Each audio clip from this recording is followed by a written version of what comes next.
बिस्मिल्लाहिर्रहमानिर्रहीम। कुरान मजीद में अल्लाह ताला ने 3 ऐसी हस्तियों का जिक्र किया है जो नबी नहीं है, फिर भी अल्लाह ताला ने इनका जिक्र अच्छे अल्फाज में किया है। इन हस्तियों में हजरत लुकमान भी शामिल है। अक्सर हम उन्हें लुकमान हकीम भी कहते हैं। अल्लाह ताला ने उन्हें एक बहुत ही बड़ी दानिशमंदी और इल्म से नवाजा, दलाइल और हिकमत बख्शी थी, और उनकी विलादत हजरत दाऊद अलैहिस्सलाम के दौर में हुई और आपका विसाल हजरत यूनुस अलैहिस्सलाम के दौर में हुआ। और आप लुकमान की खबर मुबारक रमला में है और रमला फलस्तीन में मौजूद है।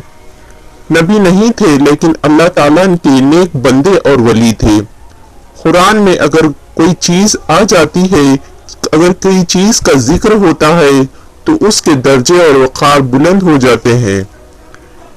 अल्लाह ताला ने कुरान मजीद में पूरी एक सूरत सूरह लुकमान आपके अच्छाई और आपकी नसीहतों को बयान किया है।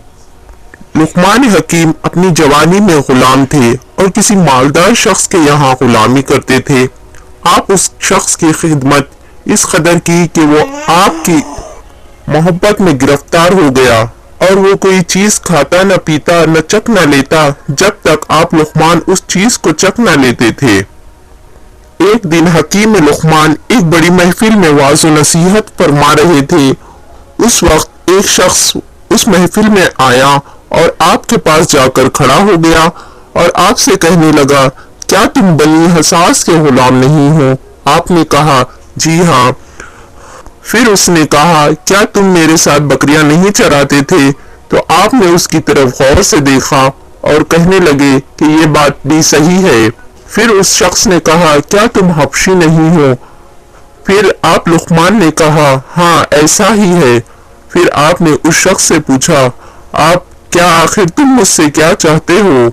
उसने कहा, आखिर क्या बात है जो तुम्हारी मजलिस में इतनी बड़ी तादाद में लोग आते हैं और बड़ी ही ज़ौक़ और शौक़ से तुम्हारी बातें सुनते हैं और इस पर अमल करते हैं। तो उस वक्त हजरत लुकमान ने कहा, ऐ मेरे अजीज दोस्त, अगर तुम भी मेरी बातों को सुनो तो तुम भी उसमें शौक पैदा होगा। और कहा, अपनी आंखों से हराम ना देखो, अपनी जबान से बुरा भला ना कहो और अपनी बुजुर्गों से हुस्न सुलूक करो, अपनी शर्मगाह की हिफाजत करो, अपने पड़ोसियों का ख्याल रखो, मेहमान की आमद पर खुशी जाहिर करो। रिवायात में आया है कि एक मर्तबा का जिक्र है कि आप लुकमान के आका ने कहा कि मेरे लिए एक बकरी ज़ुबा कर दो। उस वक्त हजरत लुकमान ने एक बकरी ज़ुबा किया और आका ने कहा, उसमें जो सबसे अच्छी चीज है मेरी खिदमत में हाजिर करो। तो आप आका की खिदमत में उस बकरी का दिल और जुबान हाजिर किया।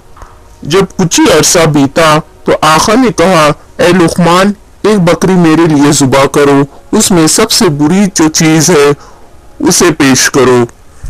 आप लुकमान ने एक बकरी ज़ुबा किया और उसका दिल और जुबान आपके आका के खिदमत में पेश किया। ये मौजरा देख हज़रत लुकमान के आका बहुत ही परेशान हो गया और कहा, ए लुकमान, आखिर ये क्या मौजरा है? जब मैंने मांगा कि कोई अच्छी चीज ला दो, तुमने दिल और जुबान पेश किया। जब मैंने कहा बकरी का सबसे बुरी चीज ला दो, उस वक्त भी तुमने फिर से वही जुबान और दिल को पेश किया। इसका क्या मतलब हो सकता है? उस वक्त हजरत लुकमान ने कहा, ऐ मेरे आका, अगर ये दोनों दुरुस्त है तो उससे बेहतर उज़ू कोई नहीं है। अगर ये दोनों चीज खराब है तो उससे बुरी कोई चीज नहीं है। आप लुकमान की इस हिकमत से उनका आका बहुत खुश हुआ और कहा जाता है, रिवायात में आता है कि आपकी हिकमतों की वजह से उसने आपको गुलामी से आजाद कर दिया था। कुरान मजीद के सूरह लुकमान में अल्लाह ताला ने हकीम लुकमान के अपने बेटे को की जाने वाली नसीहतों के बारे में बयान किया है। जिस तरह तमाम लोग अपने आखिरी वक्त में अपनी औलाद को कोई न कोई चीज की नसीहत फरमाते हैं, उसी तरह आप लुकमान ने भी آپ اپنے بیٹے کو نصیحت کرنا ضروری سمجھا اور اپنے بیٹے کو نصیحت فرمائی، اے میرے بیٹے، سب سے پہلی میری نصیحت تجھے یہ ہے کہ اللہ کے ساتھ کسی کو شریک نہ کرنا۔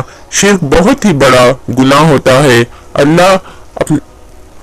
اللہ تعالیٰ نے اپنے والدین کے ساتھ حسن سلوک کی تاکید فرمایا ہے اور ان کی اطاعت اور خدمت کا حکم فرمایا ہے۔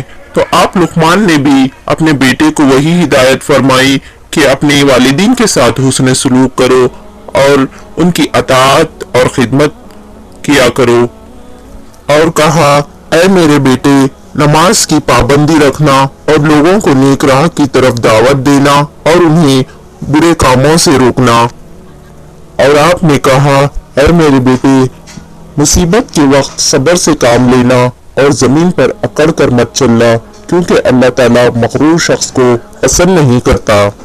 اور اس بات کی نصیحت کی کہ بحث و تمیز کے وقت اپنی آواز کو مست رکھنا، کیونکہ سب سے زیادہ اور بری آواز گدھے کی مانی جاتی ہے۔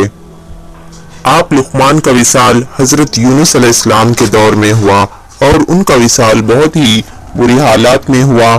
یہودیوں نے انہیں بیت المقدس سے نکالنے کے بعد آپ نے بھوک اور پیاس کی شدید بھوک اور پیاس میں تڑپتے ہوئے آپ کا وصال ہو گیا، اور آپ کی خبر مبارک رملہ میں موجود ہے۔ جب کوئی ٹورسٹ فلسطین جاتا ہے تو رملہ ضرور جاتا ہے، آپ کی خبر مبارک کی زیارت کرے اور وہاں کا نظارہ دیکھے۔